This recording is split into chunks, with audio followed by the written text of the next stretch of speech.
السلام علیکم ستړي مشه له مسکاله تر دې حال ناول درنو مینوالو هله د چې تاسو ټول بخوسئ د دغه ناول دوهمې برخې ته مو یو ځل بیا رحمت الله احمد هرکلی کوم تاسو د تیرې لومړی برخې په پای کې اوریدلې و چې د لایق په نوم هلک له عینې سره میسج کولې او بل اخر زړه یې غټ کړ او عینې ته د مینې اظهار وکړ ورته ویل چې مینه در سره لرم خو عینې ورته وویل دا څه ویلې ونه یلا خو زه نه منم خو لایق اوف کړل تر دې ځایه تاسو په لومړی برخه کې اوریدلې و دا چې په دوهمه برخه کې څه کیږي ملتیا مې وکړئ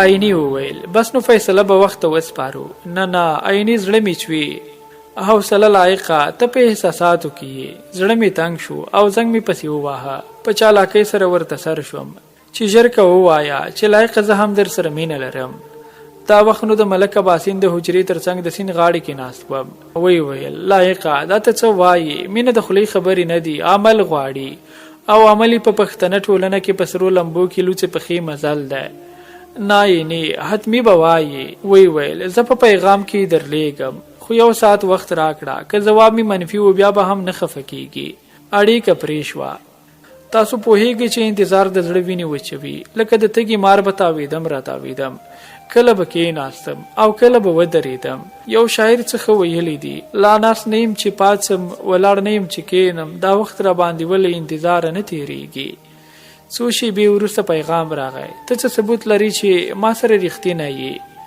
ګوره عیني اړیکه باور دی پوهیږم خو زه مې زړه ته څه ډول قناعت ورکړم یو څه شته که ارزښت ورکړي څه ووایه د مور په سر سوګند له پیغامونو معلومېده چې د قسم په اورېدو پاڼې تغییر کړی همداسې وشو زیاته یې کړه بس لایقه مینه در سره لرم I love you دوستت دارم ما ته خپله مور ډېره ګرانه ده اوس نو واوره نوم مې پاڼه دی تخلص امین کوم اصلي د تورغریو او اوس کلی کې اوسېږو تر اوسه مې د ننګرهار په عامې روغتیا روغتون کې دنده درلوده اوس د تورغره روغتون کې په دنده بوخته یم له ماسپښین وروسته همدلته په یو طبي علومو انسټیټیوټ کې استاذ یم کاش یو څه مو د مخکې سره مخ شوی وای د عامې روغتیا د کوچنیانو په واټ کې مې دنده وه ومې ویل ښه پاڼې خوښ شوم له پېژندنې او له باوره مو زه لایق افغان یم اوس مهال په یو فرهنګي دفتر کې یو چې بهرنۍ ادارې ملاتړ کوي ورسره په دنده بوخت یم ډېره ښه ده لایقه اصلي د کوم ځای اوس مهال چیرته میشت یې ومې ویل اصلي د کوټ ولسوالۍ یم اوس مهال جلال آباد ښار ومې ناحیې اړوند تبلیغي مرکز سره اوسېږم ډېر ښه لایقه خو سر مې څه کار کوي ها سعودي کې دی سمه ده نو ولې دې وخندل حیرانونکې ده خو سر مې خو لایقه تا ته خو ما وویل چې دا اړیکه ډېره سپېڅلې ده او پاللې سخت دي خو ستا ټینګار وه او د مور په سر دې قسم وکړه که نه ما نه منله چې مې ومنله او ستا هم دا غوښتنه وه اوس خو به ضرور د دې اړیکې پایله د ژوند یو ځای کېدا یعنې واده وي په همدې ډول زموږ اړیکې دوام درلود هره ورځ به مو په ساعتونو خبرې کولې یو ورځ یې د خبرو په منځ کې زیاته کړه زه نه غواړم چې په راتلونکي کې له کومې ستونزې سره مخ شم نو اړتیا ده چې دا اوس څه ستا د کورنۍ ځینې غړو له نومونو او ستا د کلتور رواج او خویونو سره ځان اشنا او عادت کړم او ته به راته یو ښایي ستاسې کورنۍ یعنې زما راتلونکي کورنۍ خواښې جانه خسر جان لیورونه اندرورګان او نور څه ته ارزښت ورکوي او په څه خوښیږي او څه یې بد راځي چې زه ورته ځان هماغسې عادت او چمتو کړم او که کومه نیمګړتیا را پکې وي چې اصلاح یې کړم ما ورته وویل و پاڼې څومره ښه فکر لري انشاءالله د وخت په تېرېدو سره به یو او بل ښه وپېژنو او د یو بل د کورنۍ او ټولنیزو ارزښتونو سره به اشنا شو لایقه ته په کوم نوم خوښیږي چې زه یې درته له واده نه وروسته اخلم خاوند مې نه لایقه نه لایقو به درته وایم سمه ده څه چې تا ته ښه ښکاري ښایسته نجلۍ ښه پاڼې ته راته ووایه چې ته په کوم نوم خوشحالېږي خو کوم نوم پکې چا راوستی دی راته وایه زما غټ سترګې مېرمانه جانو والله که یې درته ووایم ولې ځکه ته چې ما ته لایقو وایې زه به درته پاڼکه وایم سمه ده نو ای د غوا لورې د مور نوم دې څه دی ولې درته ووایم چې استوریا او رښتیا هغه عینه او شینکۍ مې خویندې دي یوه بله پیلوزه نومیږي او واده شوې هم ده او بله دا چې پلار سره مې نه لګي ځکه د هغې نوم مې هم درته وانخیسته نو مې نشم اخیستی، زړه مې درزیږي. ولې؟ بس تیریږه ترې. مشر ورور مې سپین غر نومیږي، د کلي د روغتون مخې ته هټۍ لري. 2 نور ورونه مې پښتون او څراغ او نیا مې جانورو نومیږي. خو یو خدای وهلی شیطان ده چې سمه ده نو د غوا لوري. وی ویل دا د غوا لور راته مه وایه، لایقه په مور ډېره خفه کېږم.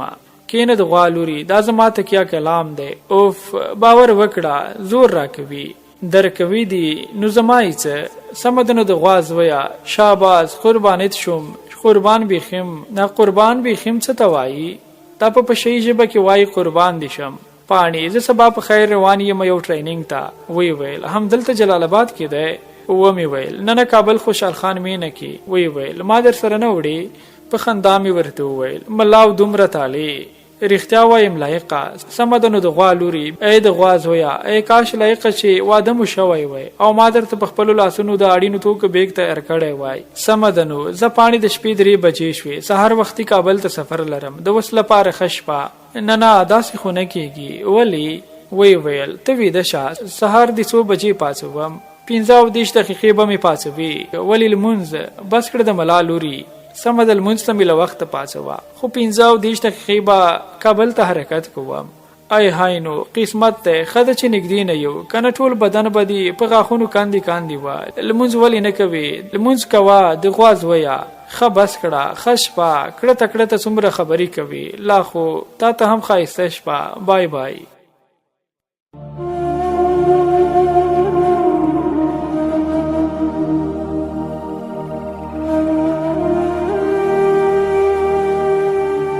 د شپې پیغامونه کړي و. جان می پاتڅ کنه، نا وخت دی پاتڅ کنه لمونځ وکا. ستا خو لامور تا ته وایم لمونځ قضا شو. په دې پیغامونو زنوم پوښوي. زنګ راغی، پوره شپږ او 10 دقیقې وي. د موبایل د تکمی پکې گاګلو سره غاک وشو. لایقه پاتڅ کنه، پاتېدلې او سمې خبرې ولې نه کوي؟ ها تا ته وایم پاتڅ کنه مړه. ومې ویل پاتېدم یار د غوا لوري. ښه شکر چې پاڅېدلې. هله نو اودس وکړه، لمونځ په قضا کېدو دی، بیا به د تلو تیاری نیسي. سمه ده جانو مې له کوره ووتم. د ملک جان واټ څخه د کابل په موټر کې کېناستم. په ټوله لاره مو پیغامونه په زړه چاودون سره وکړل، ځکه کله به په لاره موبایل کار کاوه او کله نه. خو د سروبي بازار کې هوټلونو ته ودرېدو چې د پاڼې پیغام راغی. لایقه که غږ دې وانه ورم نو بیا مې جنازې ته راشه، نور نو 1 دقیقه بې له تا نشم زغملی.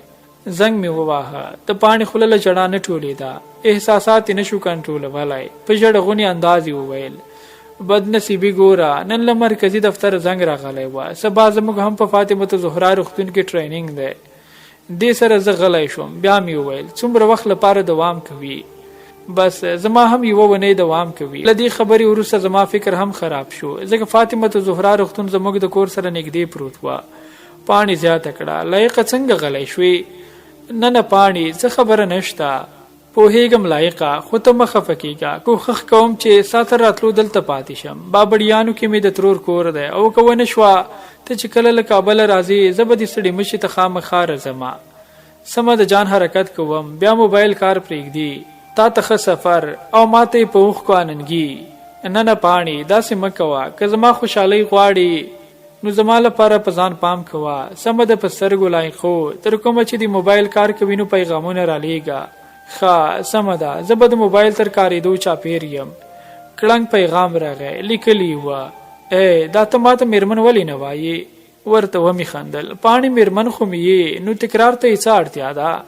وی ویل ښه سمه ده نو. ورته ومې ویل دا د کابل ته ورسېدم. وی ویل شکرونه چې په خیر ورسېدي. د مشه ستړی شوی به یې، سبا به وختي سیمینار ته ځي. هو رښتیا کابل کې چیرته پاتې کېږي؟ ملګري شته دی، که نه میوند واټ ورته وایي، هلته پکتیاوال مې لمستون کې کوټه نیسم.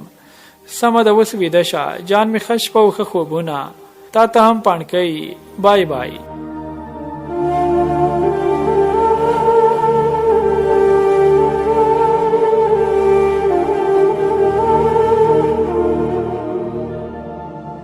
پاړ خوا وختم، سرګي مو وسولولې، ټلیفون ته مې زنګ وه. اوف یو خدا زنګونه دا خو پاڼه ده، بلې ملې پرېږده، لمونځ درنه قضا کېږي او ما هم خپله بار بې سره چمتو کړې ده. چای څښم او بیا د ښار په لور درومم. ستا شپه ښه وه لایقه، ما خو په ژړا ځان وژلی، ته لیونی مې یادېدې، د سترګو ګاټې مې تر اوسه خوږېږي.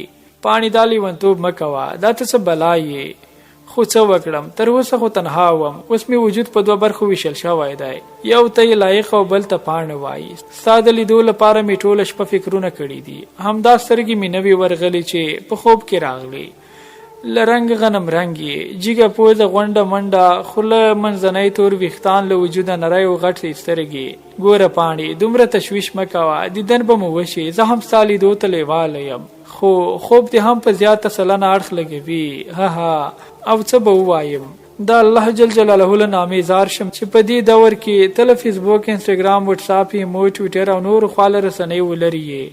لایقه موږ کلیوال خلک یو. دا کوچنی موبایل که چا را سره ولید، تر شلم کلی مو غیبت کوي او تلا خبرې د سمارټ فون کوي. توبه توبه. وی خندل. ومې ویل ولې خاندې پاڼکۍ؟ هسې دلته د نخترې توڼۍ په نوم یوه مشره ښځه ده. وایي کاش ستا په شان زما هم پښې سپینې وای. ډاکټر یې داسې را باندې ښه لګي چې ودې نه ګورم، طبیعت مې ټوله شپه ګډوډ وي، بس داسې چاپېره وي. بیچاره. سمه ده، نو زه دفتر ته راورسېدم. شکر لایقه، زما 1 ساعت وشو. په علي آباد کې لارې بندې دي، نښتې یو. وایي مخالف. ما ورته وویل ای لیونۍ، له مینې دې مننه، خو ډېرې ژړاګانې مه کړه، ما دردوي. زه نور پیغامونه نشم در استولی، زموږ درس پیلېدونکی دی او ته شیبه په شیبه خبر را کوه، ستا پیغامونه لیدلی شم. سمه ده زړګیه. لایقه لار خلاصه شوه، حرکت مو وکړ. پیر صاحب زیارت ته راورسېدو. سره رو دو سرکه کې یم، اندېښنه ونه کړې. د روغتون مخې ته ښکته شوم. بل میسج یې هم کړی وه، جان د روغتون مخې ته ښکته شوم. په روسي پیغام کې هم لیکلي وه، جانا تر دې دمه ښې چارې.